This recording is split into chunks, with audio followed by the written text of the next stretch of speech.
La Edad Media.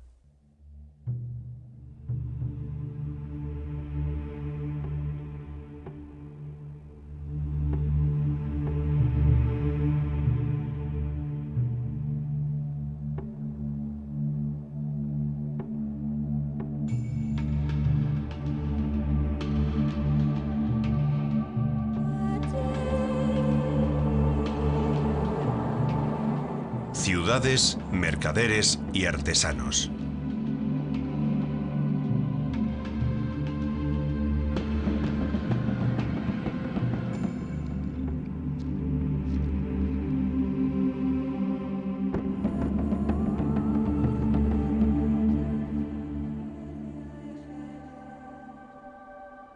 En los primeros siglos de la Edad Media, las calzadas bien trazadas y pavimentadas, heredadas del Imperio Romano, se deterioran y acaban siendo casi impracticables.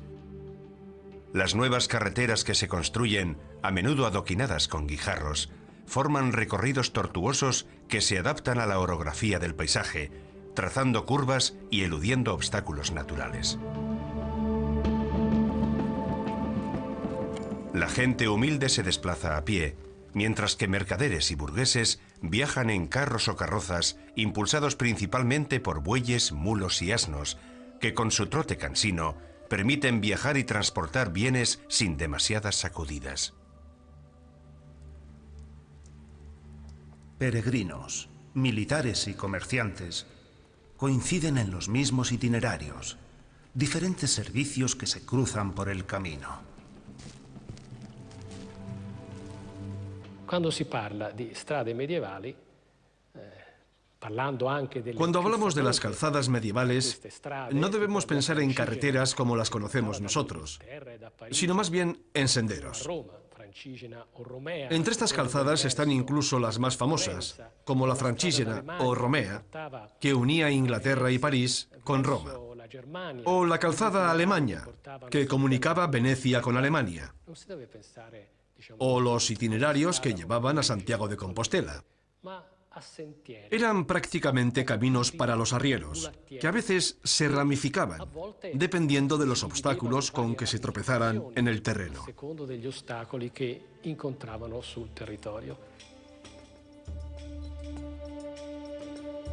Tras el duro golpe provocado por la caída del Imperio Romano, hubo que esperar a los siglos IX y X para hablar de nuevos tiempos. Lentamente se produce un proceso de recuperación económica que se prolonga a lo largo de más de 4 siglos. Crece la población y la producción agraria, aumentan las rentas, el consumo, la producción artesanal y el volumen de comercio, y las ciudades empiezan a estar masificadas. A partir de los siglos IX o X aproximadamente, empieza a aumentar la población. Pero, ¿por qué sucede esto? En primer lugar, porque se suavizan las condiciones negativas que impedían el crecimiento de población e incluso provocaban su disminución. ¿Y cuáles eran esas condiciones negativas? Las epidemias. Italia, el mundo mediterráneo, toda Europa, sufrió devastadoras epidemias de peste en el siglo VI, que se prolongaron a lo largo del siglo VII e incluso buena parte del VIII. Después desaparecieron. Los núcleos urbanos son la base del nuevo sistema económico, en el que los mercaderes y banqueros son las verdaderas figuras emergentes que devuelven la importancia al intercambio comercial y estimulan la circulación de la moneda. Así, el dinero es el nuevo punto de referencia de la esfera económica y social. Una transformación que se entreteje dentro de un proceso más amplio, en el que la ciudad pasa a ser la nueva sede de la elaboración cultural, con la creación de escuelas laicas y universidades, lugares de experimentación política. A todo esto se suma la vida municipal, la señorial y las nuevas formas de asociacionismo y participación popular. Los nuevos valores impuestos por el dinero, como la riqueza y las posesiones, desembocan en guerras entre nobles, entre ciudades, por el control de territorios cada vez más amplios.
En esta época las calzadas recobran nueva vida, tras largos siglos de inseguridad e inactividad debido a la escasez del comercio y el estancamiento de la economía.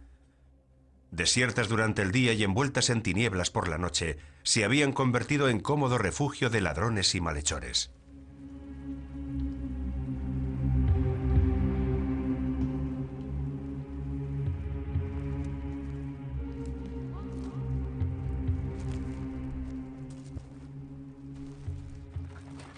La distancia que se recorre en una jornada de viaje es muy reducida, 30 kilómetros como máximo. De noche no se viaja. El peligro de tropezarse con bandidos y forajidos es demasiado alto. Es preferible refugiarse durante las horas nocturnas en una posada o buscando hospitalidad en una aldea.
Las murallas son el símbolo de la ciudad. Esta no es una simple agrupación de seres humanos, sino que implica la idea de una pertenencia común, una sensación de superioridad respecto a los que viven extramuros. Las murallas son elementos vivos de la ciudad. Cuando nacen, son altas y delgadas, separadas de los edificios urbanos, a menudo sujetadas por contrafuertes y jalonadas por torreones. Posteriormente se amplían y engullen nuevos pueblos, crecen en altura y se refuerza su espesor para resistir mejor los ataques enemigos. ¿Cómo se muestran estas ciudades? Ante todo, están rodeadas de murallas. No hay ciudad que no posea su propia muralla. Y la expansión de la población lleva a la construcción de sucesivos recintos amurallados, que en zonas llanas son concéntricos. En plazas costeras, como Génova, se integran en la ciudad. O en lugares como Siena, surgen de las laderas de las colinas. En ciudades de llanura suelen ser recintos circulares que todavía se conservan en el paisaje urbano actual.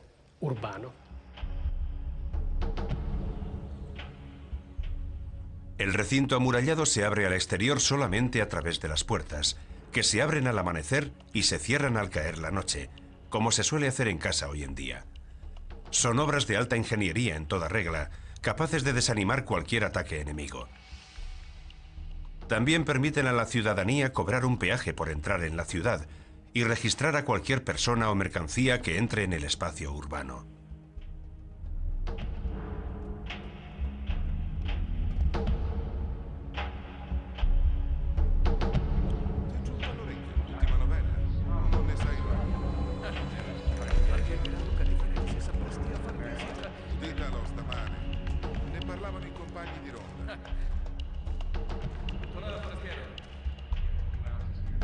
Cosa porti in quel borsello? Cosa volete? Io non ho niente con me, soltanto i miei denari. Facci vedere cosa porti. Facci vedere che cosa... Non ho fatto... Facci vedere, state sbagliando. Lasciategli le mani. Te lo fermo. Possa più nuocere. Portatelo via.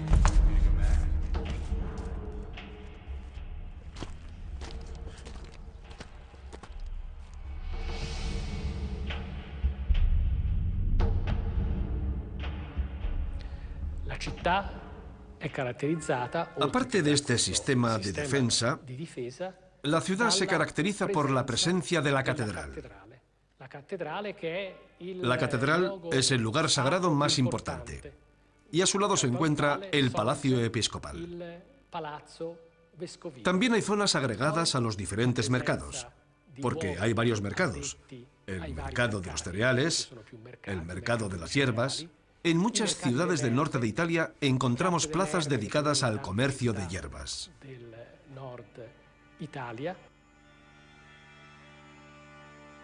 El trazado urbanístico de las ciudades no se ciñe a esquemas preconcebidos.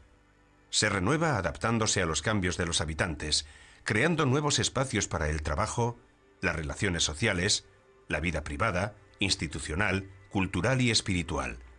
La exigencia de nuevos espacios lleva a la necesidad de aprovechar mejor los ya existentes, obliga a ampliar las murallas de la ciudad o a reestructurar zonas concretas. Las únicas reglas de la planificación urbanística medieval son la espontaneidad, la necesidad y la irregularidad.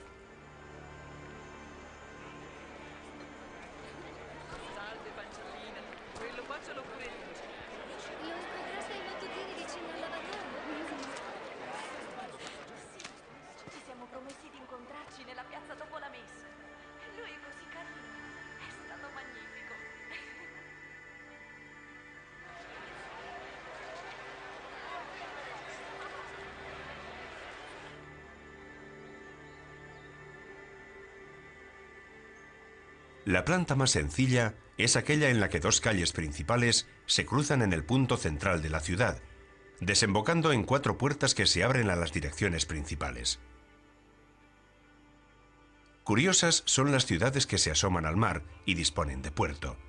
Allí las calles desembocan directamente en el agua, para aprovechar al máximo la relación entre las viviendas y la actividad portuaria.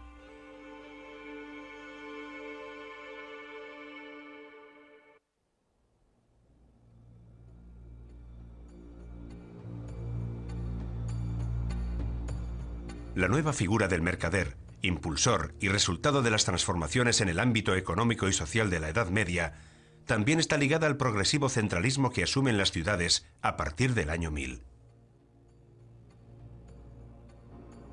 No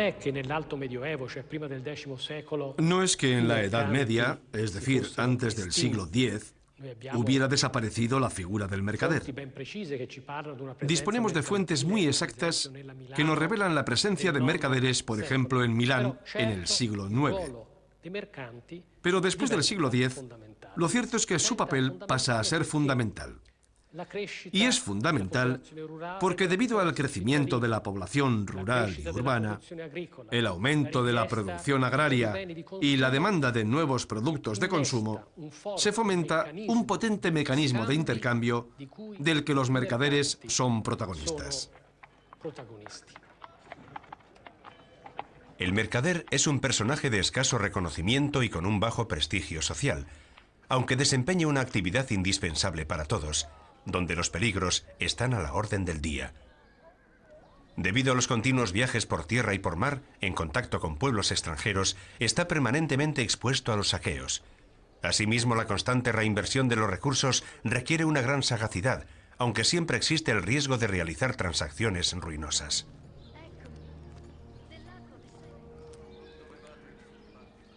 En primer lugar, si comercias en el mercado, deberás realizar ante todo contratos lícitos.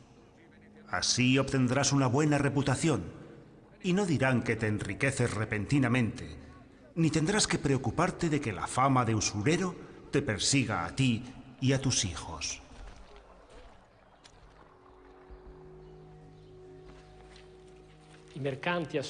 Muy pronto los mercaderes asumen un importante papel económico dentro de la ciudad. Con el tiempo, irán adquiriendo también un protagonismo político de primer orden. El amplio radio de acción del mercader puede incluso llevarle a negociar con comerciantes musulmanes, que en el mundo cristiano medieval son considerados los enemigos infieles por excelencia.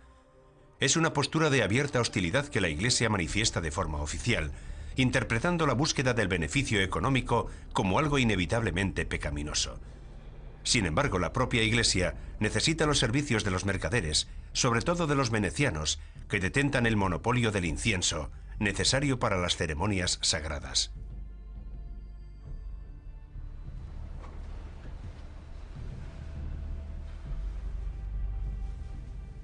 En el mundo de los mercaderes, a todos los niveles, la propia ambición impulsa a los hombres a salir de la misma situación que por otro lado les ha facilitado su ascenso. Los más ricos se cuelan a hurtadillas entre la alta aristocracia y los demás, dependiendo de sus posibilidades, compran poco a poco una nobleza de categoría inferior. En la mayor parte de los casos, la propiedad inmobiliaria o la adquisición de un despacho, con frecuencia ambas cosas, permiten el ascenso de una posición a otra. El peso dei mercanti è fortissimo, ovviamente. Evidentemente, el peso de los mercaderes es tremendo en las ciudades del centro norte, algo menor en las ciudades de la Italia meridional, donde el desarrollo mercantil queda frenado por la monarquía centralista de Nápoles. Pero el papel de los mercaderes es muy importante también en algunas ciudades del centro y norte de Europa, especialmente en las grandes urbes flamencas, como Brujas, Gante, Ypres.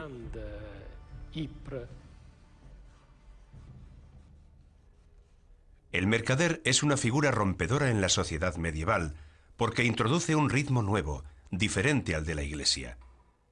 Es una medida del tiempo exacta y ponderable, muy alejada del ritmo sagrado del calendario eclesiástico, que sirve para organizar el trabajo y las relaciones profesionales de manera óptima.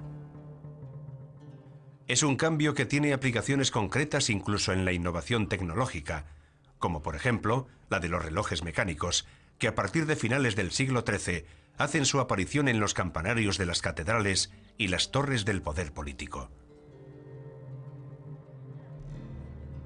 La vida del hombre medieval empieza a girar principalmente en torno a sí mismo, liberándose de las constantes referencias a lo divino y sus preceptos.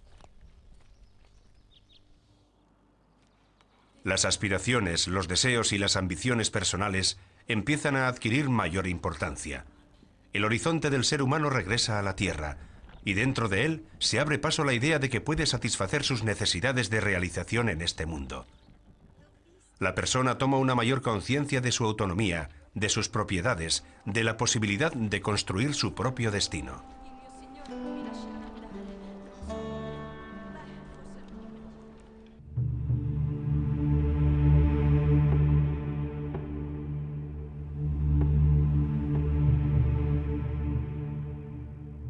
En la sociedad medieval, donde las relaciones personales y las recomendaciones son la principal credencial para tener alguna posibilidad, hay que tener cuidado con no invadir ciertos intereses y saber adaptarse al contexto en el que uno vive.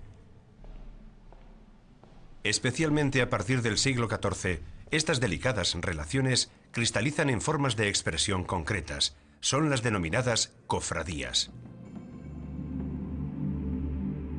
Con las rentas de dicha cofradía, el hospital está dotado de camas, sábanas, mantas y todo lo necesario para atender a los pobres y peregrinos.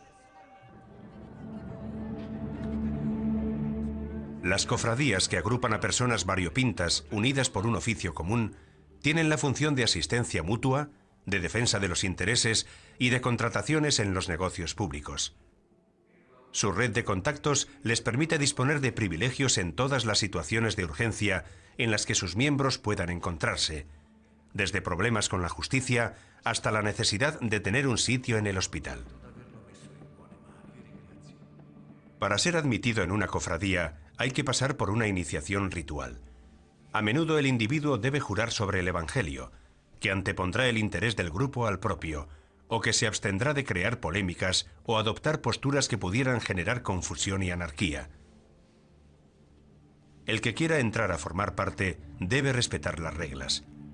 A cambio obtendrá un apoyo incondicional y podrá desarrollar un verdadero aprendizaje de la vida comunitaria. A pesar de su función de protección social en una sociedad fuertemente desequilibrada, es precisamente dentro de las cofradías donde surgen focos de violencia que sumen a la ciudad en un baño de sangre, en medio de la crisis económica que golpea a los municipios en los siglos XIII y XIV.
A partir del siglo XI, el progresivo renacimiento de las ciudades y el comercio implican un renovado uso y una mayor circulación de la moneda. Es el resultado fruto de diversas exigencias. Por un lado, la necesidad del comerciante local de disponer de un instrumento para el intercambio de mercancías y productos, y por otro lado, la expansión cada vez mayor de las rutas comerciales, que requiere una moneda reconocida a nivel internacional. En esta actividad bancaria, los italianos pronto pasan a ser protagonistas a nivel internacional. Pasan a ser protagonistas porque Italia está en el centro de una serie de rutas comerciales entre el Oriente Mediterráneo y la península, el mundo germano, el mundo británico y la península ibérica. Porque en Italia existe una ciudad como Roma que aglutina los recursos de toda la cristiandad. La acuñación se convierte en una práctica importante para las autoridades públicas con la elección del tipo de metal a utilizar, oro, plata y metales bajos, y con la posibilidad de establecer auténticas políticas monetarias, con repercusiones no solo en la esfera económica, sino en la política propiamente dicha.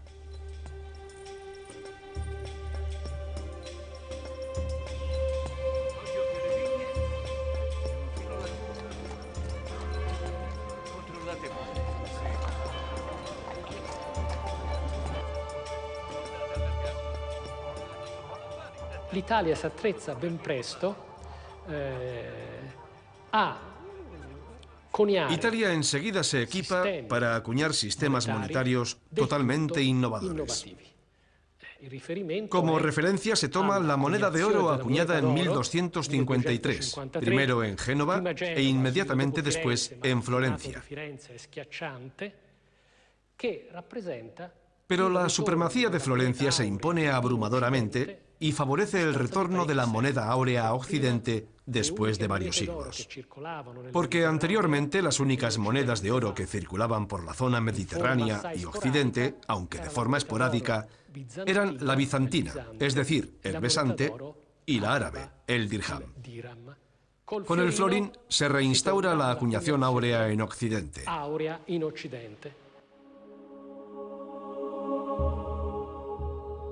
Entre los siglos XIII y XIV, la franja de población ciudadana que se enriquece gracias al comercio se consolida como clase pudiente. Es un poder nuevo, público, querido por el pueblo y partidario de los intereses del pueblo. Se basa en las estructuras corporativas y en la reciente mentalidad empresarial fomentada por el aumento de los intercambios comerciales.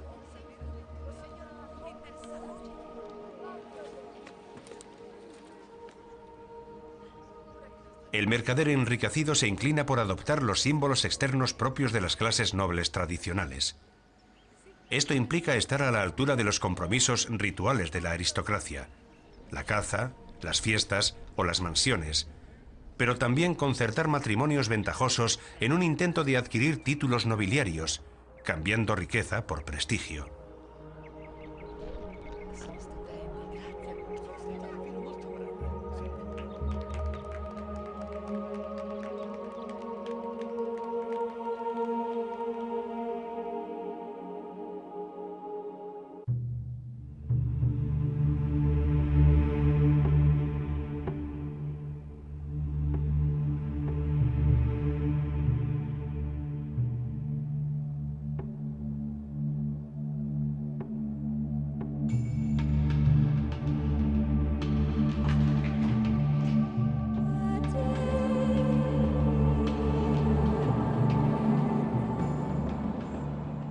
La ciudad renacida y vitalista del siglo XII es animada y caótica, auténtico meollo de una sociedad cada vez más compleja y en rápido desarrollo.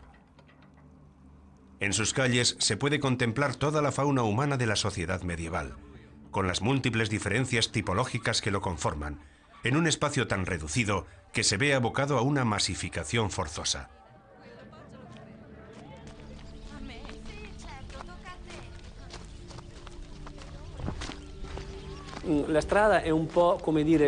La calle es, por así decirlo, el lugar donde el hombre medieval hace su vida. El ser humano de nuestros días, acostumbrado a las comodidades de nuestro estilo de vida, ha perdido la noción de vivir al aire libre, tan típico de la Edad Media. La calle lo era todo. Las viviendas principales formaban un continuo entramado donde proliferaban soluciones arquitectónicas a base de porticados, que encontramos en muchas ciudades italianas, como por ejemplo Bolonia, Turín y Padua.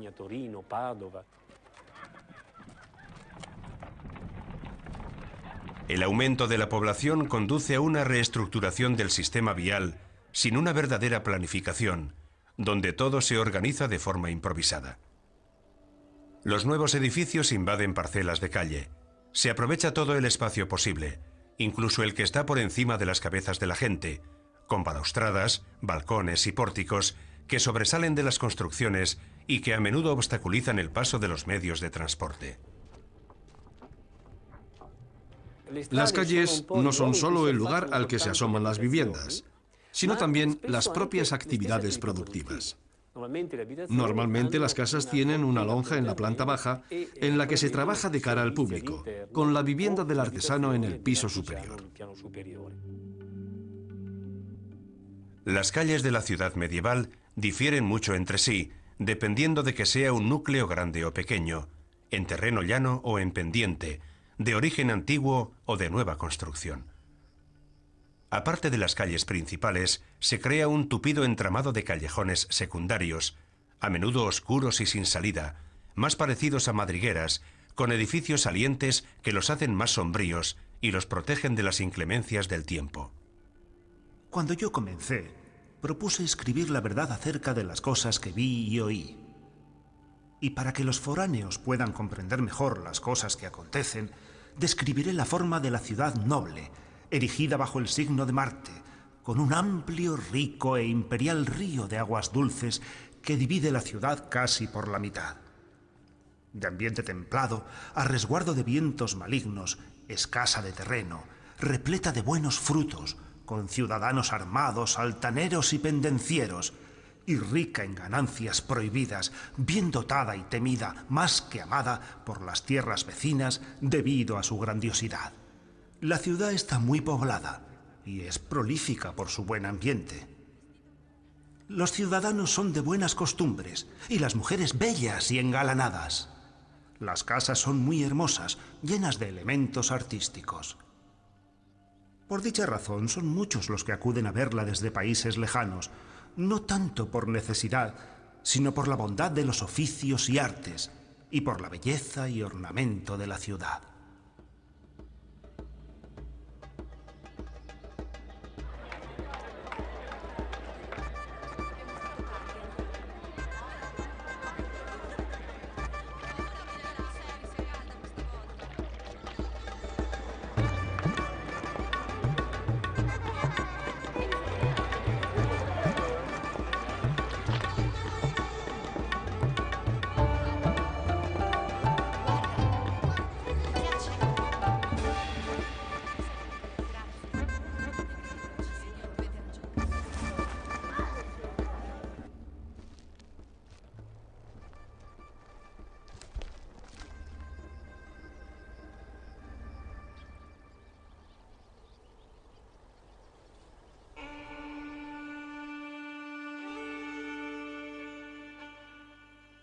La fase de renacimiento de las ciudades durante la Edad Media coincide en muchos casos con la puesta en marcha de la actividad municipal. Los ayuntamientos son fruto de una exigencia de autonomía, representan el intento de autogobierno de las ciudades y su desvinculación tanto de la tutela de los obispos como del poder lejano de reyes y señores feudales. Las ciudades cambiantes establecen formas de representación concretas dentro de la burguesía urbana, capaces de definir su propia política, de desarrollar su poder de decisión para expresar las necesidades de sus habitantes hasta sus últimas consecuencias. Algunas llegan a autoproclamarse municipios libres. Uno de los fenómenos más importantes que fomenta este crecimiento surge del nacimiento de sistemas de asociacionismo, lo que nosotros llamamos corporaciones o hermandades, fraterías, para ser más precisos. Porque de hecho, los miembros se llamaban hermanos, o si utilizamos la expresión típica del mundo germano e inglés, guild o gremio. A menudo su importancia va más allá de la perspectiva disciplinaria del aparato productivo, de la competitividad o de la garantía de la calidad del producto. Por ejemplo, el pan debía estar elaborado según ciertos criterios, sin impurezas. Pero también ejercían una fuerte influencia en la gestión municipal. Tanto es así que frecuentemente son los priores de las artes, como los llaman en Florencia, los que toman las riendas del gobierno. Es un fenómeno más bien italiano, pero también se produce a nivel europeo, sobre todo bien entrado el siglo XIII. Las clases pudientes de la ciudad no se limitan a reafirmar su autonomía y dominio público intramuros, sino que proceden a una progresiva expansión en todo el territorio circundante, creando una serie de estados territoriales que se identifican con su ciudad capital, gobernados por las autoridades ciudadanas. La ciudad disfrutará de todas las antiguas libertades y libres costumbres. Un hombre libre solo podrá ser multado por un delito menor, siempre que la multa sea proporcional a este delito. Solo podrá ser castigado por un grave delito de modo proporcional a la gravedad de este delito, pero sin perder su feudo. Los condes y los barones solo podrán ser multados por sus iguales y proporcionalmente al delito cometido.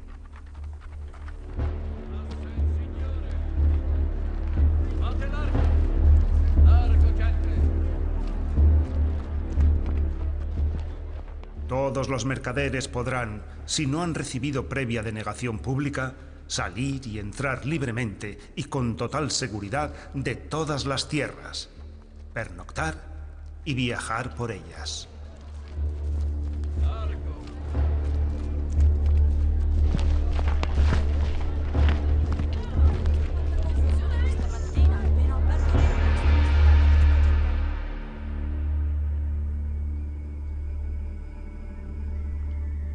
El agua es un elemento importante en la estructura urbana.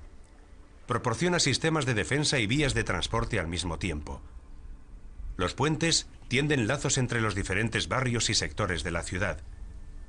Inicialmente están formados por barcazas ancladas al lecho del río, pero pronto se convierten en sólidas estructuras de piedra y madera. La calle medieval es ruidosa. En las esquinas se forman frecuentemente grupos de hombres que charlan animadamente. Los vendedores ambulantes anuncian a voz en grito las bondades de su mercancía. Cerca de los bancos y en las tiendas callejeras se llevan a cabo continuas transacciones. Las viviendas, pequeñas e incómodas, animan a las personas y sobre todo a los niños a pasarse el día en la calle, contribuyendo a crear más bullicio y confusión.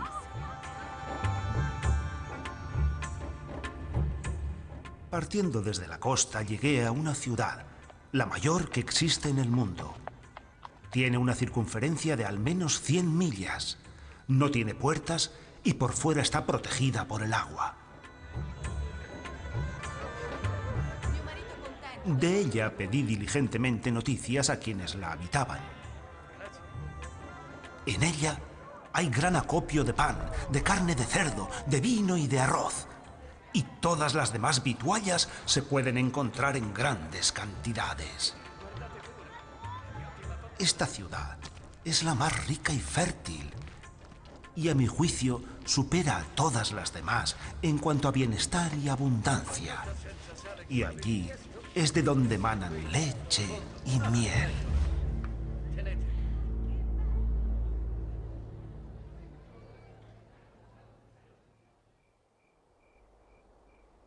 Al caer la noche, las calles dedicadas al trabajo ceden su protagonismo a los callejones dedicados al ocio, una merecida recompensa tras una larga jornada de fatigas. Hay muchas tabernas.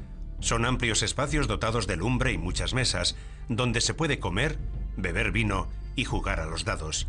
Son lugares caóticos frecuentados por las capas sociales más bajas, donde con frecuencia se alternan animadas charlas con violentas disputas.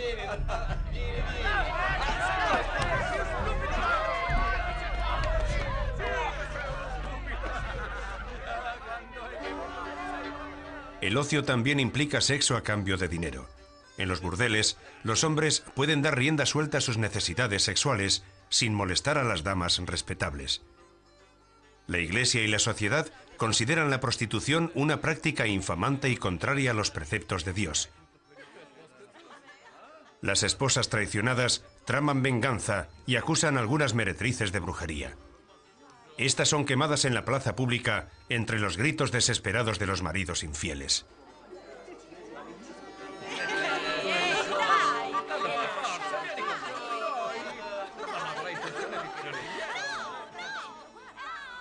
Habrá que esperar al siglo XIV para que la prostitución sea aceptada y gestionada directamente por las autoridades municipales, ya que será considerada un servicio de utilidad pública.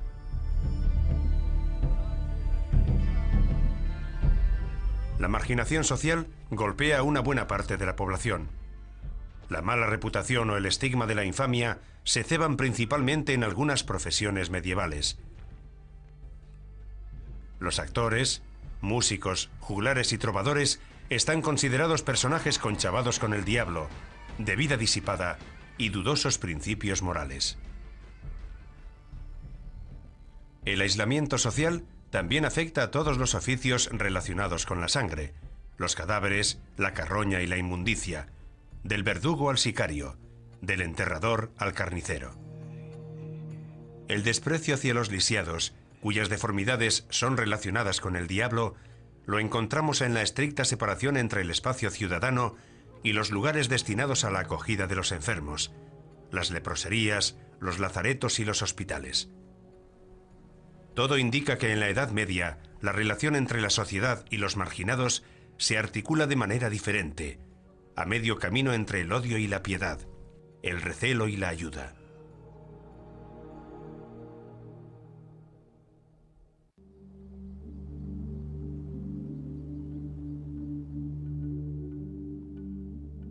El verdadero centro neurálgico del poder y del espacio urbano medieval es la plaza, lugar abierto a los encuentros y la representación pública.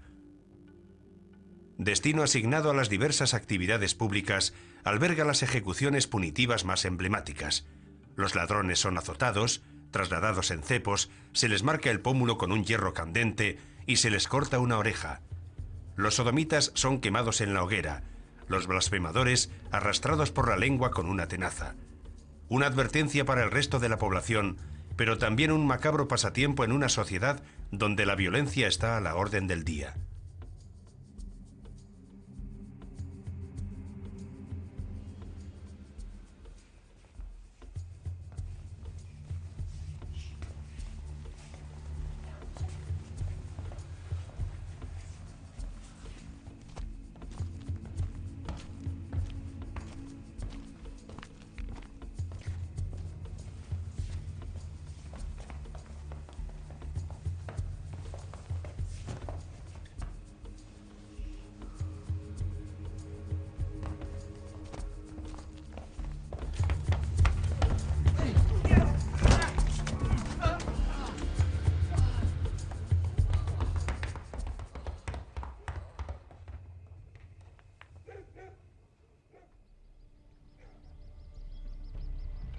A lo largo de las calles, entre callejones, por angostos pasadizos, circulan las noticias que los heraldos municipales leen en voz alta tras hacer sonar el cuerno. Las autoridades públicas notifican las sentencias judiciales, los castigos y el día y la hora de las ejecuciones públicas, que son utilizadas como medidas disuasorias para el público asistente. Fate attenzione, gente! Ciò che dico è storia. Il bene vince sulle tenebre. La giustizia trionfa.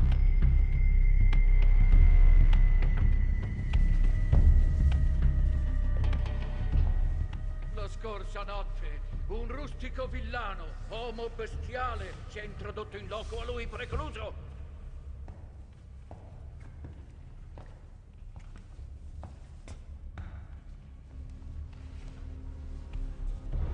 Egli ha sottratto gioielli di mirabile valore. Egli brama alla perdita della nostra dignità. Egli è il diavolo!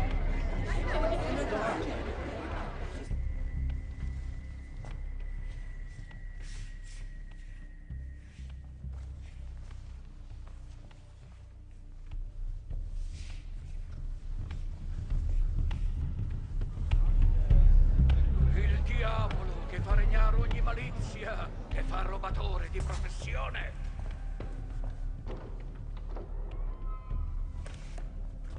Impossessatosi di gioielli di mirabile valore, avvoltoli in uno straccio preso dal suo stesso abito.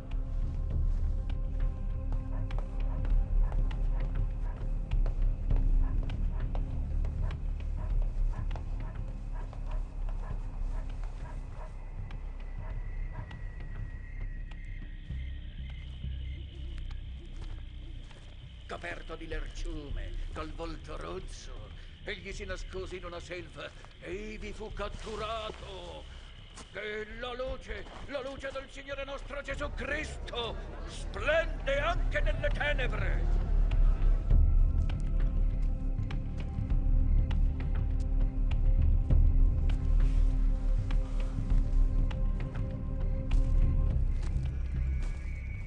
La cattura avvenuta codesta notte mette in lutto tutta la comunità. El pueblo participa en las calles y prorrumpe en insultos y agresiones contra el condenado, que es arrastrado delante de sus familiares y amigos cargado de cadenas. La punizione divina.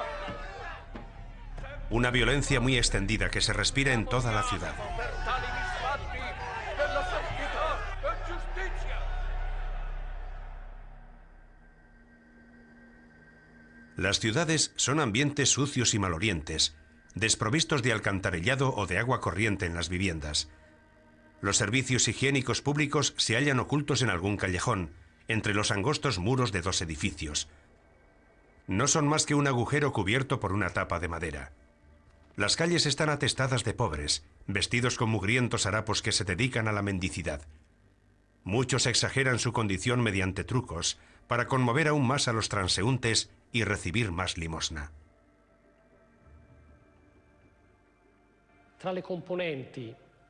Entre los componentes de la población urbana, esta franja de población compuesta de pobres y marginados desempeñaba un papel fundamental, sobre todo desde el punto de vista cuantitativo. También desde otros puntos de vista, pero sobre todo cuantitativo. Se calcula que en algunas ciudades esta franja comprendía al menos un tercio de la población. Es habitual que los mendigos se desplacen a pie de una ciudad a otra, recorriendo largas distancias con la esperanza de encontrar mejores condiciones. Pero que los demás desvalidos tengan fe en la divina providencia, que se acuerda de ellos y a ellos se dirige, y que acudan a la iglesia, que los acoge y los defiende. Pero tal vez tú también digas lo que se suele decir en estas ocasiones. No tenemos derecho de hacer obsequios a aquellos a los que Dios tanto ha maldecido que ha querido que vivan en la miseria. Sin embargo, no es cierto que los pobres estén malditos. Al contrario, se dice, dichosos los pobres, porque de ellos es el reino de los cielos. La sociedad considera a los mendigos necesarios para la salvación de las almas de los ricos, que así pueden hacer el bien a través de la caridad. Sin embargo, no es extraño que las autoridades urbanas decreten expulsiones masivas. Si la mentalidad del hombre medieval atribuye valores positivos al sedentarismo, al hecho de estar radicado, a formar parte activa de la comunidad, el marginado despierta recelos y debe ser mantenido a distancia. En muchos casos, los marginados eran personas que no estaban en condiciones de trabajar porque eran discapacitados. Las discapacidades eran muy frecuentes en la Edad Media. Muchos niños nacían deformes o ciegos. Es decir, eran personas que no estaban capacitadas para trabajar, vivían de la caridad. Luego estaban los ancianos, que ya no sabían de qué vivir, o mujeres solas. O sea, había un sector social cercano a la marginalidad que no estaba en condiciones de ganarse el sustento. La misericordia está acostumbrada a no juzgar a la gente por sus méritos y a asistir a las necesidades del prójimo, a ayudar al pobre, no a sopesar la mera justicia.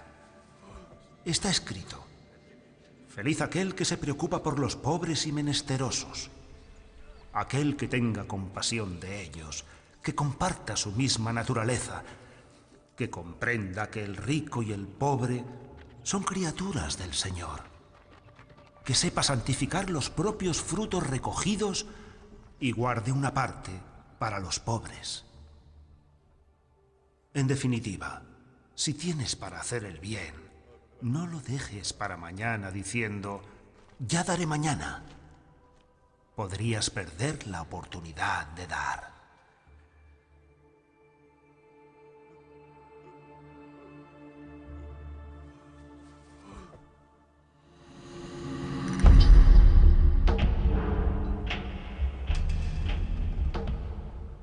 Las viviendas se arraciman unas sobre otras.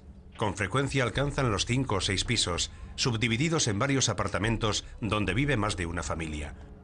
Normalmente hay 2 habitaciones que se utilizan para comer y dormir, separadas por cortinas o biombos de madera, en un intento de obtener cierta intimidad en una situación de promiscuidad forzosa. En la planta baja, asomadas a la calle, las tiendas de los artesanos se convierten en una especie de prolongación de su propia vivienda. Los artesanos especializados en los diferentes oficios, a menudo sin salir de su gremio, se agrupan en determinados barrios, donde acaban tomando calles enteras que reciben el nombre del oficio que en ellas se practica. Se distribuyen por lugares concretos de la ciudad con sus talleres y oficios. No es casualidad que muchas ciudades italianas y europeas tengan la calle de los tejedores o la calle de los herreros. Es más, en algún que otro caso, como en Siena, son los propios estatutos municipales los que disponen la constitución de una calle de los orfebres, y es allí donde se concentran solamente los que ejercen esta actividad.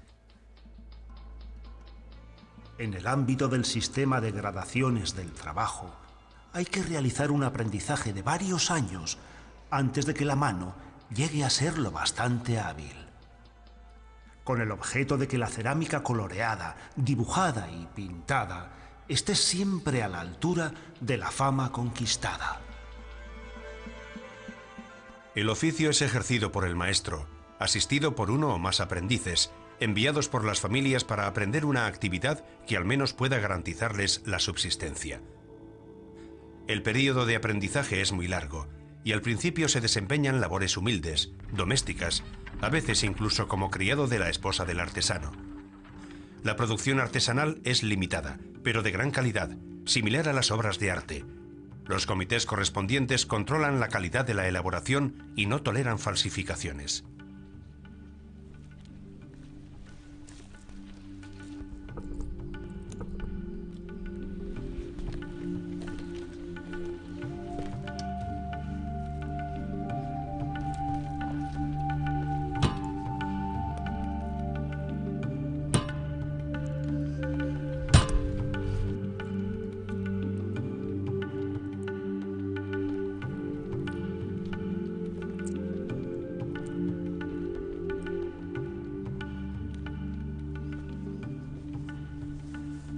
La técnica no debe faltar en el taller del artesano. Y no debe producir falsificaciones, ni aplicar precios desmedidos.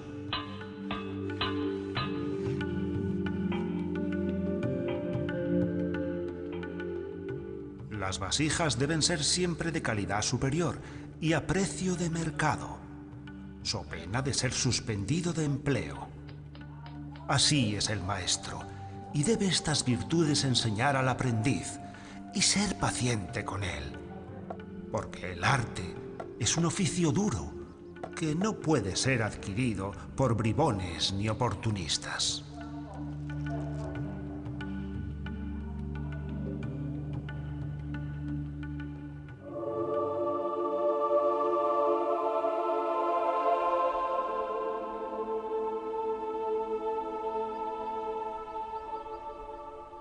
En plena Edad Media, muchos reflexionan acerca de lo que representa la ciudad. Algunos la describen como un lugar caótico, depravado, lleno de gente, violento, donde las culturas se confunden entre sí. Otros alaban su belleza, su dinamismo, su riqueza, y la consideran una especie de vanguardia de la vida civil. La ciudad parece oscilar entre la imagen de Babilonia y Jerusalén, imágenes dispares que reflejan la complejidad y las contradicciones del entorno urbano medieval. Una forma y un espacio que la Edad Media recupera y rescata tras siglos de declive, y que representa uno de los elementos más característicos de la entonces incipiente Europa, además de ser una de las grandes contribuciones que la civilización medieval ha aportado a la sociedad moderna.